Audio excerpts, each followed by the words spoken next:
President Nana Addo Dankwa Akufo-Addo and the First Lady, Rebecca Okanko Akufo-Addo, have officially become the first members of the public to be given the first dose of the AstraZeneca vaccine locally. This occurred at the 37 Military Hospital in Accra, where the jabs were administered to the first family.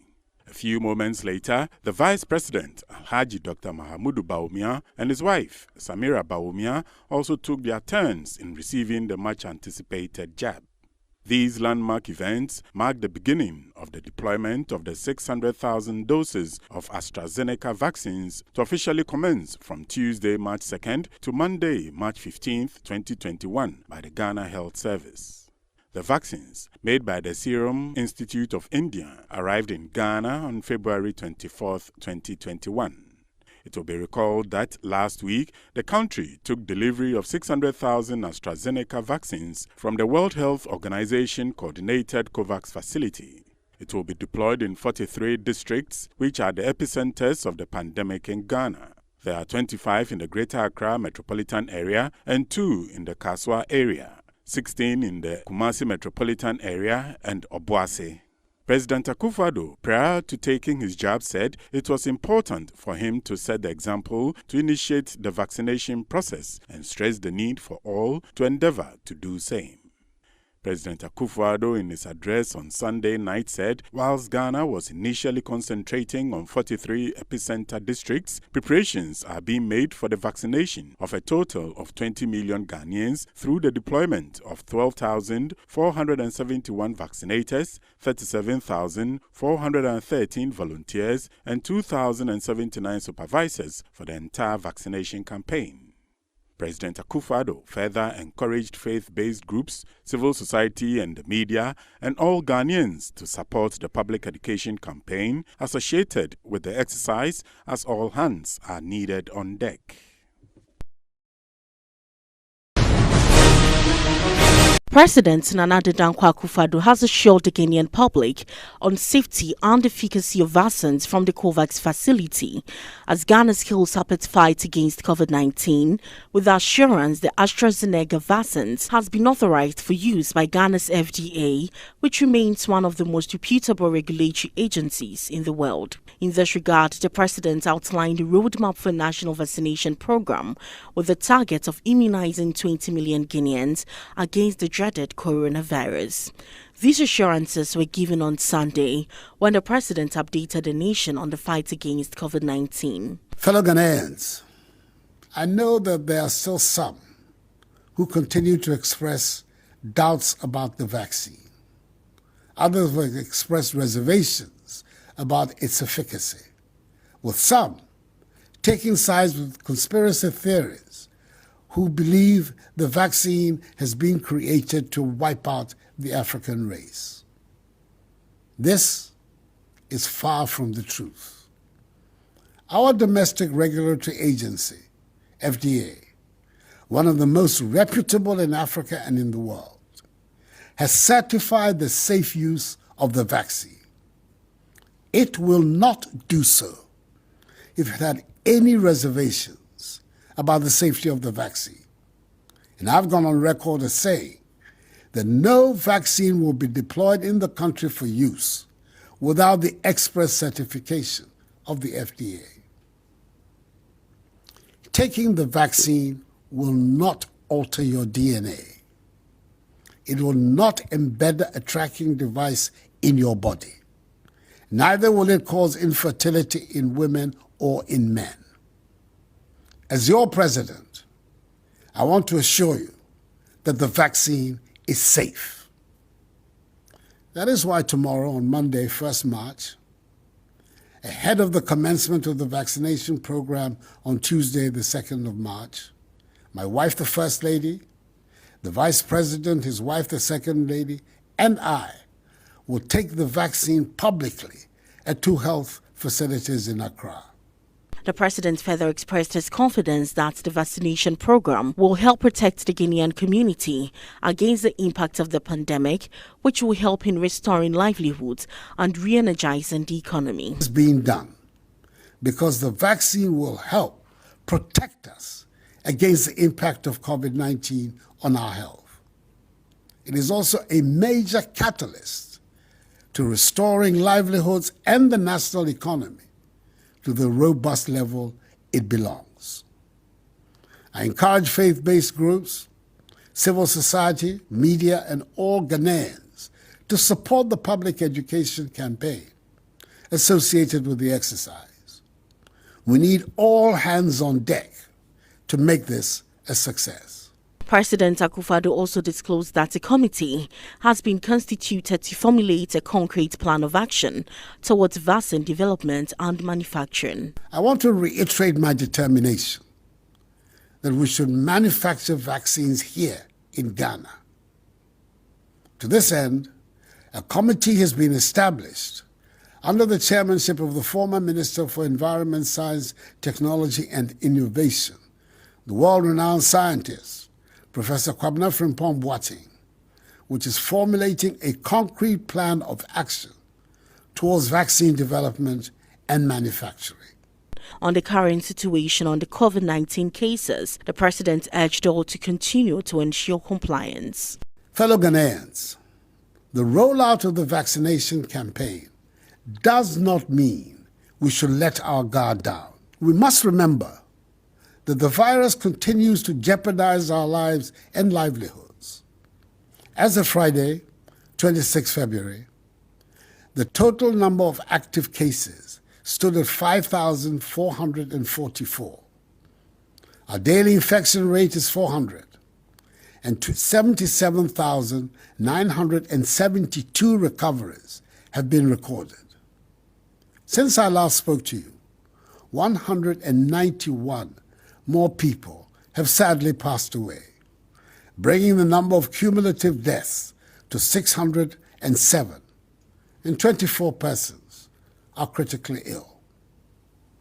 Out of 69,352 schools in the country, 207 have reported cases of infections.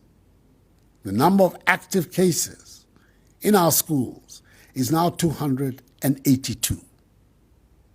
So until further notice, all the restrictions as announced in my last address remain in force, and the police will continue to ensure compliance by all and sundry.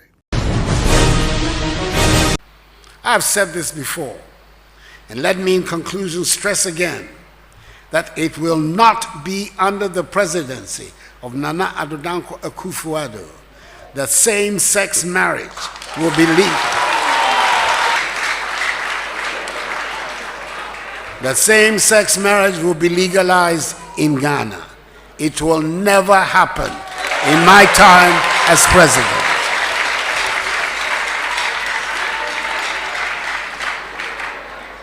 Let me repeat, it will never happen in my time as president.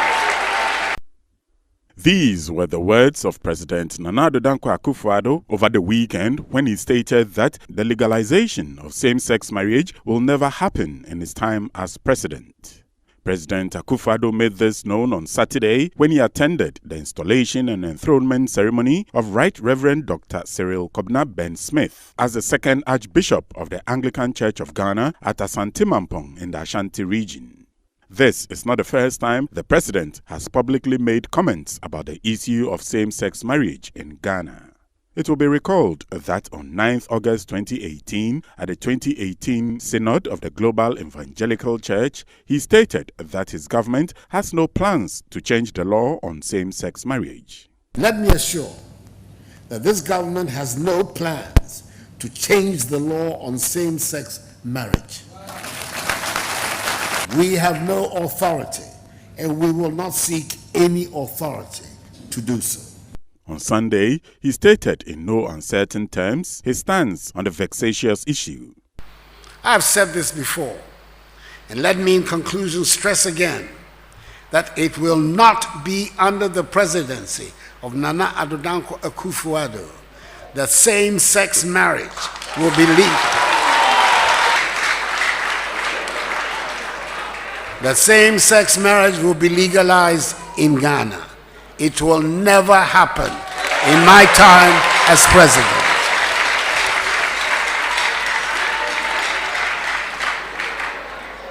Let me repeat, it will never happen in my time as president.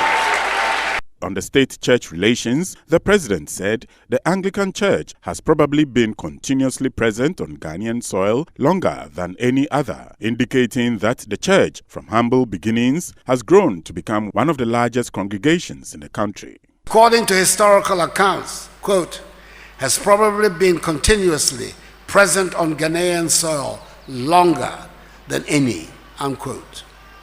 The church, from humble beginnings, has grown to become one of the largest congregations in the country. Successive priests and congregations are to be applauded for this and for the many years of service and fellowship to Mother Ghana. The Anglican Church has been a good example of what it means to love one another and give cheerfully to those in need. And I have no doubt that this legacy of ministry and compassion will long grace this church. President Akufo-Addo urged the members of the church to rise to their religious responsibilities and stimulate the desired and motivational spirit of renewal and transformation towards effective nation building.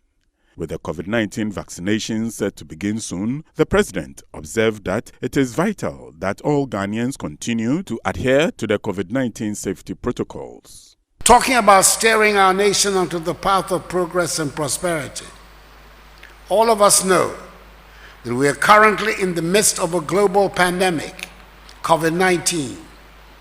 And despite the arrival last Wednesday of 600,000 doses of the vaccine, it is vital that we continue to adhere to the COVID-19 safety protocols. The church must do its part to help enforce these protocols because they remain the weapons of our fight to defeat the virus.